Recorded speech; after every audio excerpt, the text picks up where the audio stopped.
എനിക്ക് എല്ലായ്പ്പോഴും ആൻസൈറ്റിയാണ്, ആശങ്കയും ഉത്കണ്ഠയും കൊണ്ട് എനിക്കൊന്നും ചെയ്യാൻ സാധിക്കുന്നില്ല, ബ്രീതിങ് പ്രോബ്ലം ഉണ്ടാവുന്നു, ശരീരം ഷിവർ ചെയ്യുന്നു എന്നൊക്കെ പറയുന്നവർക്ക് വേണ്ടി. എപ്പോഴാണ് നാം ഇത്ര ഉത്കണ്ഠാകുലരാകുന്നതെന്നറിയോ? നമുക്കുള്ള കുറേ പ്രശ്നങ്ങളെ എത്രയും പെട്ടെന്ന് പരിഹരിക്കാൻ വേണ്ടി നാം ഇങ്ങനെ പെടാപ്പാടുപെടുമ്പോഴാണ്.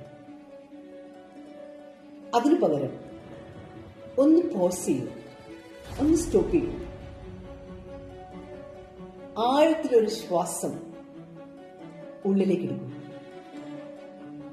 അപ്പോഴേക്ക് ഓർക്കണം, ഞാൻ ചിന്തിക്കുന്നതിനേക്കാൾ എത്രയോ കരുത്തുള്ള, ശക്തിയുള്ള ഒരാളാണ് എന്നുള്ളത്. എന്നിട്ട് മുന്നോട്ട് ഒറ്റ സ്റ്റെപ്പ് നല്ല അവയർനെസ്സോടുകൂടി മുന്നോട്ട് വയ്ക്കും.